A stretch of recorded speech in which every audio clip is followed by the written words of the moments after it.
Shalom Bapak Ibu Saudara yang dikasihi oleh Tuhan kita Yesus Kristus. Berjumpa kembali di dalam program seri pendalaman Alkitab. Bersama saya Billy Elia yang seperti biasa akan menemani saudara selama kurang lebih 10-20 menit ke depan, di mana saya akan mengajak kita untuk bersama-sama membaca dan merenungkan kebenaran firman Tuhan, perikop demi perikop dimulai dari perjanjian baru. Dan di episode kali ini kita sudah sampai di perikop yang ke-35 yang kali ini terambil dari Matius pasal 9 ya. Ayat 9 sampai dengan ayat yang ke-13. Saya akan mengajak Bapak Ibu Saudara untuk membaca nas firman Tuhan ini bersama-sama. Sekali lagi di dalam Matius 9 ayat 9 sampai dengan ayat yang ke-13 dengan judul perikop Matius pemungut cukai mengikut Yesus. Setelah Yesus pergi dari situ, ia melihat seorang yang bernama Matius duduk di rumah cukai. Lalu ia berkata kepadanya, "Ikutlah aku." Maka berdirilah Matius lalu mengikut dia. Kemudian ketika Yesus makan di rumah Matius, datanglah banyak pemungut cukai dan orang berdosa dan makan bersama-sama dengan dia dan murid-muridnya. Pada waktu orang Farisi melihat hal itu, berkatalah mereka kepada murid-murid Yesus, "Mengapa gurumu makan bersama-sama dengan pemungut cukai dan orang berdosa?" Yesus mendengarnya dan berkata, "Bukan orang sehat yang memerlukan tabib, tetapi orang sakit.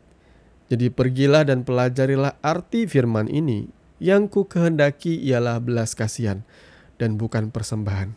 Karena aku datang bukan untuk memanggil orang benar, melainkan orang berdosa." Amin untuk kebenaran firman Tuhan. Bapak Ibu Saudara yang dikasihi oleh Tuhan kita Yesus Kristus, saya berharap bahwa apa yang akan sama-sama kita bahas di sini itu boleh saudara pahami sedalam-dalamnya. Bagaimana sudut pandang dari Yesus dengan sudut pandang dari orang-orang Farisi, para ahli Taurat itu ternyata berbeda sekali di sini, saudara-saudara ya. Orang-orang Farisi memandang bahwa ketika Yesus makan bersama dengan pemungut cukai dan orang-orang berdosa, itu sesuatu hal yang tidak bisa dibenarkan. Bisa saja bagi orang-orang Farisi, Yesus yang notabene adalah rabi atau pengajar agama Yahudi tidak seharusnya duduk dekat bahkan makan bersama-sama dengan mereka. Alasannya kenapa, saudaraku ya? Ini juga akan bisa menjadi gambaran bagi kita. Apakah selama ini kita memiliki sikap hati seperti orang Farisi yang suka mendiskriminasi orang yang tidak sebaik kita, yang suka memandang rendah orang yang tidak serohani kita. Sehingga di sini saya mau tunjukkan kepada saudara, mau level rohani sekelas setinggi apapun saudara ya, ketika engkau merasa engkau lebih baik daripada orang lain, bahkan orang berdosa di dalam pandangan matamu, saya malah berpikir jangan-jangan Yesus saat ini sedang menegur saudara. Bahwa ketika engkau merasa dirimu lebih baik daripada orang lain, orang berdosa, engkau juga tidak lebih baik dari dia. Kenapa orang Farisi, ahli-ahli Taurat itu membenci atau tidak menyukai orang-orang berdosa? Karena saya meyakini bahwa konsep mereka tentang kehidupan rohani itu keliru. Mereka menjalankan segala perintah-perintah yang ada di dalam Torah itu dengan tanpa cacat. Mereka berusaha sedemikian rupa hidup benar, hidup kudus. Tetapi mereka melupakan satu hal. Apa yang Yesus katakan di sini ialah, pergilah dan pelajarilah arti firman ini. Matius 9 ayat 13 ya. Yang ku kehendaki ialah belas kasihan dan bukan persembahan.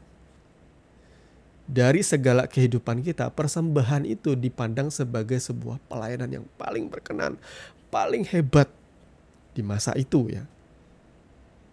Jadi ada doktrin yang menyatakan kalau kita memberi sebanyak-banyaknya untuk pembangunan bait suci, untuk pelayanan, engkau akan dijanji-janjikan atau diiming-imingi akan mendapatkan yang terbaik, posisi yang terhebat di dalam pandangan mata Tuhan. Tapi bagi Tuhan, kalau engkau tidak punya belas kasihan, maka persembahanmu itu tidak ada apa-apanya. Tidak berarti di hadapan Tuhan. Saudara boleh lihat juga di dalam perjanjian lama, tepatnya di dalam kitab Yesaya ya. Tuhan melalui nabinya menegur dengan keras peribadatan orang-orang Israel pada masa itu. Mereka beribadah setia, datang ibadah rajin, tekun, mempersembahkan ini itu tekun. Tetapi dalam kehidupan sehari-harinya tidak ada belas kasihan. Meminjam uang kepada orang, mereka ambil paksa dengan tanpa belas kasihan. Rentenir, tengkulak seperti itu. Mereka berbuat yang tidak adil dengan sesama. Mereka menyiksa, menindas sesamanya. Buat Tuhan, ibadah sebaik apapun yang kau lakukan, persembahan sebaik apapun yang kau berikan di gereja, kalau engkau tidak punya belas kasihan, engkau akan sama seperti orang Farisi. Orang Farisi jangan main-main. Mereka mengerti kebenaran firman Tuhan. Mereka bahkan banyak kali hafal isi kitab suci itu dengan baik. Tetapi tidak punya belas kasihan. Mungkin karena didikan yang keliru, saudara ya. Seperti itu. Saya mau kasih gambaran kepada saudara. Pada masa itu, orang-orang Farisi itu selalu memandang bahwa mereka tuh lebih baik daripada orang kebanyakan. Mereka punya kasta yang tertinggi di dalam masyarakat. Mereka menjalankan 613 mitzvot atau perintah-perintah di dalam Taurat itu dengan baik. Dan itu membuat mereka merasa percaya diri bahwa mereka dikenan oleh Tuhan. Mereka orang baik. Mereka membenarkan diri bahwa aku ini orang spesial. Aku berharga. Aku berarti karena aku melakukan perintah-perintah Tuhan. Sementara orang-orang lain tidak seperti aku. Itu sebabnya kenapa saudara pernah membaca nas firman Tuhan yang menceritakan tentang doa seorang Farisi, doa seorang ahli Taurat, dengan doa seorang pemungut cukai. Tapi Tuhan berkenan dengan doa pemungut cukai. Karena di dalam doa seorang Farisi ini, dia berdoa memegah-megahkan diri. Dia bangga dengan pelayanannya. Dia bahkan merendahkan pemungut cukai. Dia bahkan dengan bangga menengadah ke langit. Dia tidak mengucapkan syukur, terima kasih. Dia tidak mengakui dosa. Sementara pemungut cukai ini datang dengan kerendahan hati di hadapan Tuhan. Dia menengadah tidak berani. Dia menundukkan kepalanya. Dia takut memandang ke sorga. Dia merasa tidak layak. Dan dia memohon belas kasihan Tuhan, belas kasihan Tuhan. Dan hal inilah yang justru lebih berkenan di hadapan Tuhan daripada semua kemegahan kita tentang pelayanan dan pencapaian kita secara rohani, saudaraku. Ini yang saya mau tekankan dan ini yang juga nas firman Tuhan perikop 35 ini tekankan bagi kita, saudara-saudara ya. Kenapa orang Farisi memandang pemungut cukai itu dan menyebut mereka adalah orang-orang berdosa? Karena pemungut cukai itu adalah orang sesama Yahudi, saudara ya. Mereka orang yang dipekerjakan sebagai orang pajak. Memungut pajak atau cukai dari sesama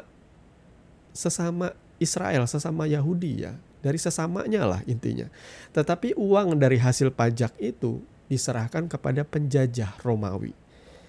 Saudara tahu sendiri ya, bangsa Israel tentu tidak suka dalam penjajahan. Mereka juga membenci orang-orang Romawi karena mereka terhitung bukan orang Israel. Mereka orang Goyim, orang non-Israel. Dan pemungut cukai ini mengambil uang dari mereka untuk diserahkan kepada penjajah. Dan hal itu membuat pemungut cukai ini disamakan dengan orang-orang berdosa. Orang-orang berdosa juga biasanya dikategorikan sebagai orang-orang non-Israel. Orang-orang Goyim ya, orang-orang bukan pengikut agama Yahudi seperti itu. Dan orang-orang berdosa juga identik dengan para perempuan sundal. Ya, artinya perempuan-perempuan yang menjajakan kehidupan seksual yang jahat seperti itu. Mereka dikategorikan sebagai orang-orang berdosa. Lalu orang-orang Farisi protes. Orang Farisi protes dengan Yesus. Imam-imam ini, kenapa kamu justru makan di rumah pemungut cukai bersama-sama dengan orang-orang berdosa? Dia bertanya kepada murid-muridnya sih, orang-orang Farisi itu, dan itu kedengaran di telinga Yesus. Mungkin mereka sungkan bertanya kepada Yesus ya. Mereka malu seperti itu. Tapi Yesus tahu apa yang ada dalam hati mereka dan ia menjawab, bukan orang sehat yang membutuhkan tabib, melainkan orang sakit. Saudara perhatikan di sini ya. Selama kita hidup di dunia ini dan kita merasa kita sudah tidak berdosa lagi, dan engkau merasa pelayananmu begitu besar, begitu baik, sehingga engkau tidak perlu datang kepada Tuhan dengan kerendahan hati lagi, engkau sama dengan orang Farisi ini. Saya mau sampaikan satu hal di sini, saudaraku. Kalau saudara mengikuti Tuhan, semakin dewasa saudara mengikuti Tuhan, semakin lama saudara mengikuti Tuhan, saudara akan menyadari satu hal. Makin hari aku makin sadar, aku ini adalah seorang pendosa yang dilayakkan oleh semata oleh anugerah saja.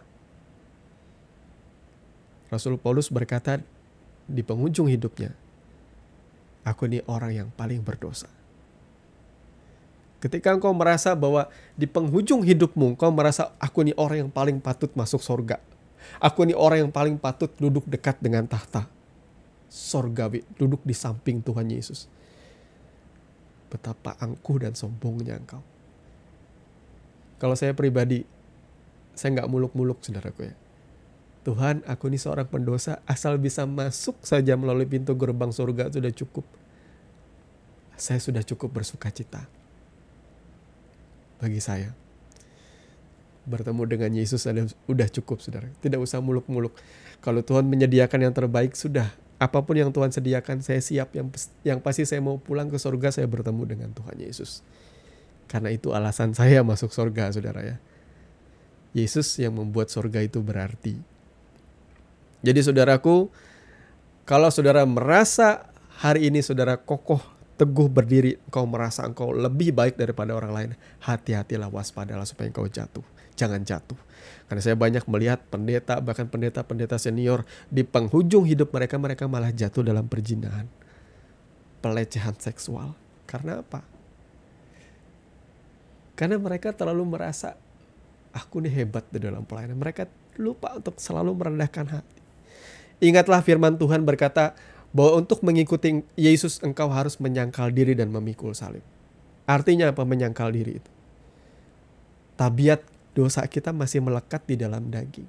Saudaraku, saya ini sudah menikah. Tapi tidak berarti bahwa di dalam hati saya tidak ada keinginan untuk berselingkuh. Jangan kira bahwa saya menyampaikan firman Tuhan ini saya kebal dosa. Keinginan untuk berselingkuh itu ada. Keinginan untuk mencari wanita lain itu ada. Walaupun saya sudah menikah dan punya istri dan anak, masih ada, saudaraku. Tetapi ada pertimbangan di sini yang membuat saya harus memilih untuk menyangkal diri. Menyangkal diri itu artinya menyangkal keinginan. Keinginan untuk selingkuh, untuk berzina itu harus disangkal. Keinginan untuk melakukan perbuatan dosa itu harus disangkal. Sampai kita mati, kita harus belajar merendahkan hati dan memohon anugerah Tuhan. Tuhan, tolong aku. Aku ini seorang berdosa, aku mohon belas kasihan-Mu. Sebaik apapun saudara berkhotbah, saudara tidak akan pernah bisa luput dari yang namanya kelemahan dan dosa. Ada yang pendeta lemahnya dengan kemarahan, yang tidak bisa menguasai diri, yang menjadi batu sandungan karena kemarahannya. Ada pendeta yang punya kelemahan, tanpa ia sadari ia cinta uang. Dan ini banyak pendeta yang gak sadar kalau mereka sedang melayani sambil mencintai uang. Ada banyak kita seperti itu. Jangan bilang kita ini kebal dosa, saudaraku.